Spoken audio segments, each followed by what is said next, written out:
Canada ਤੋਂ ਇੱਕ ਹੋਰ ਬੜੀ ਹੀ ਮੰਦਭਾਗੀ ਖਬਰ ਸਾਹਮਣੇ ਆਈ ਹੈ। ਵਿਦੇਸ਼ ਵਿੱਚ ਰਹਿਣ ਵਾਲੀ ਪੰਜਾਬ ਦੀ ਇੱਕ ਹੋਰ ਕੁੜੀ ਦੀ ਮੌਤ ਹੋਈ ਹੈ। ਬਰਨਾਲਾ ਜ਼ਿਲ੍ਹੇ ਦੇ ਪਿੰਡ ਹਮੀਦੀ ਦੀ 22 ਸਾਲਾ ਮਨਪ੍ਰੀਤ ਕੌਰ ਦੀ ਦਿਲ ਦਾ ਦੌਰਾ ਪੈਣ ਕਾਰਨ ਮੌਤ ਹੋ ਗਈ ਹੈ। ਉਹ 18 ਦਿਨ ਪਹਿਲਾਂ ਹੀ ਟੋਰਾਂਟੋ ਗਈ ਸੀ। ਕੁੜੀ ਦੀ ਮੌਤ ਦੇ ਕਾਰਨ ਘਰ ਅਤੇ ਪਿੰਡ ਦੇ ਵਿੱਚ ਸ਼ੋਕ ਦੀ ਲਹਿਰ ਹੈ। ਮ੍ਰਿਤਕ ਮਨਪ੍ਰੀਤ ਕੌਰ ਦੇ ਪਿਤਾ ਕੇਵਲ ਸਿੰਘ ਨੇ ਦੱਸਿਆ ਕਿ ਰਾਤ 3 ਵਜੇ ਡਾਕਟਰ ਦਾ ਫੋਨ ਆਇਆ ਕਿ ਉਹਨਾਂ ਦੱਸਿਆ ਕਿ ਉਹਨਾਂ ਦੀ ਲੜਕੀ ਦੀ ਦਿਲ ਦਾ ਦੌਰਾ ਪੈਣ ਕਾਰਨ ਮੌਤ ਹੋ ਗਈ ਹੈ। ਉਹਨਾਂ ਦੀ ਬੇਟੀ ਦੇ ਨਾਲ ਰਹਿ ਰਹੀ ਲੜਕੀ ਨੇ ਦੱਸਿਆ ਕਿ ਕੱਲ ਉਸ ਨੂੰ ਉਲਟੀ ਆਈ ਅਤੇ ਸਾਹ ਲੈਣ ਦੇ ਵਿੱਚ ਤਕਲੀਫ ਹੋਈ।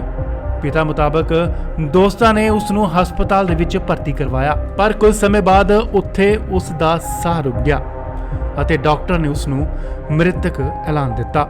ਉਹਨਾਂ ਕਿਹਾ ਕਿ ਭਾਰਤ ਸਰਕਾਰ ਨੂੰ ਅਪੀਲ ਹੈ ਕਿ ਬੇਟੀ ਦੀ ਮ੍ਰਿਤਕ ਦੇਹ ਨੂੰ ਭਾਰਤ ਲਿਆਉਣ ਵਿੱਚ ਉਹਨਾਂ ਦੀ ਮਦਦ ਕੀਤੀ ਜਾਵੇ।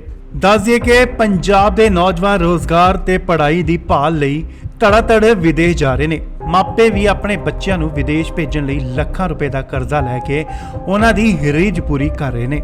ਪਰ ਪਿਛਲੇ ਕੁਝ ਦਿਨਾਂ ਤੋਂ ਵਿਦੇਸ਼ ਗਏ ਪੰਜਾਬੀ ਨੌਜਵਾਨ ਲਗਾਤਾਰ ਹਾਰਟ ਅਟੈਕ ਦਾ ਸ਼ਿਕਾਰ ਹੋ ਰਹੇ ਨੇ। ਪਿਛਲੇ 1 ਮਹੀਨੇ ਦੀ ਹੀ ਗੱਲ ਕਰੀਏ ਤਾਂ ਵਿਦੇਸ਼ ਜਾਣ ਵਾਲੇ ਨੌਜਵਾਨਾਂ ਵਿੱਚ ਹਾਰਟ ਅਟੈਕ ਦੇ ਮਾਮਲੇ ਵੱਧ ਰਹੇ ਨੇ। ਜੁਲਾਈ ਮਹੀਨੇ ਵਿੱਚ 5 ਨੌਜਵਾਨਾਂ ਦੀ ਦਿਲ ਦਾ ਦੌਰਾ ਪੈਣ ਕਾਰਨ ਮੌਤ ਹੋਈ ਹੈ। ਹੈਰਾਨੀ ਵਾਲੀ ਗੱਲ ਇਹ ਹੈ ਕਿ ਇਹਨਾਂ ਸਾਰਿਆਂ ਦੀ ਉਮਰ 17 ਤੋਂ ਲੈ ਕੇ 26 ਸਾਲ ਦੇ ਵਿਚਕਾਰ ਹੈ। ਇਸ ਲਈ ਜਿੱਥੇ ਮਾਪੇ ਫਿਕਰਮੰਦ ਹਨ, ਉੱਥੇ ਸਿਹਤ ਮਾਹਿਰ ਵੀ ਹੈਰਾਨ ਨੇ। ਇਸ ਬਾਰੇ ਸਿਹਤ ਮਾਹਿਰਾਂ ਦਾ ਕਹਿਣਾ ਹੈ ਕਿ ਇਸ ਦਾ ਸਭ ਤੋਂ ਵੱਡਾ ਜਿਹੜਾ ਕਾਰਨ ਹੈ ਉਹ ਮੌਸਮ 'ਚ ਅਚਾਨਕ ਆਈ ਤਬਦੀਲੀ ਹੈ ਅਤੇ ਕਿਤੇ ਨਾ ਕਿਤੇ ਬੱਚਿਆਂ ਦੇ ਸਿਰ ਤੇ ਸਟ੍ਰੈਸ ਵੀ ਹੈ।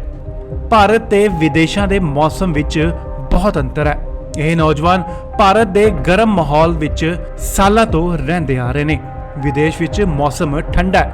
ਅਚਾਨਕ ਮੌਸਮ 'ਚ ਬਦਲਾਅ ਕਾਰਨ ਸਾਹ ਲੈਣ 'ਚ ਤਕਲੀਫ ਹੁੰਦੀ ਹੈ, ਜਿਸ ਦਾ ਸਿੱਧਾ ਅਸਰ ਦਿਲ ਦੀ ਸਿਹਤ ਤੇ ਪੈਂਦਾ ਹੈ। ਕੁਝ ਮਾਮਲਿਆਂ ਵਿੱਚ ਦਿਲ ਅਚਾਨਕ ਕੰਮ ਕਰਨਾ ਬੰਦ ਕਰ ਦਿੰਦਾ ਹੈ, ਜਿਸ ਕਾਰਨ ਮੌਤ ਹੋ ਜਾਂਦੀ ਹੈ।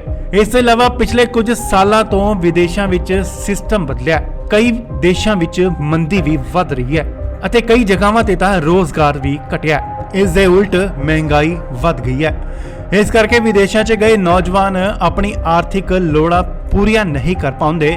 ਇਸ ਲਈ ਉਹ ਤਣਾਅ ਵਿੱਚ ਰਹਿੰਦੇ ਨੇ ਅਤੇ ਇਹ ਵੀ ਹਾਰਟ ਅਟੈਕ ਦਾ ਕਾਰਨ ਬਣ ਜਾਂਦਾ ਹੈ। ਇੱਕ ਵਾਰ ਤੁਹਾਨੂੰ ਫੇਰ ਦੱਸ ਦਈਏ ਕਿ ਕੈਨੇਡਾ ਵਿੱਚ ਇੱਕ ਹੋਰ ਲੜਕੀ ਦੀ ਦਿਲ ਦਾ ਦੌਰਾ ਪੈਣ ਕਾਰਨ ਮੌਤ ਹੋਈ ਹੈ। ਕੁੜੀ ਦਾ ਨਾਮ ਮਨਪ੍ਰੀਤ ਕੌਰ ਬਰਨਾਲਾ ਜ਼ਿਲ੍ਹੇ ਦੇ ਪਿੰਡ ਹਮੀਦੀ ਦੀ ਰਹਿਣ ਵਾਲੀ ਸੀ, ਜਿਸ ਦੀ ਉਮਰ ਮਹਿਜ਼ 22 ਸਾਲਾਂ ਦੱਸੀ ਜਾ ਰਹੀ ਹੈ।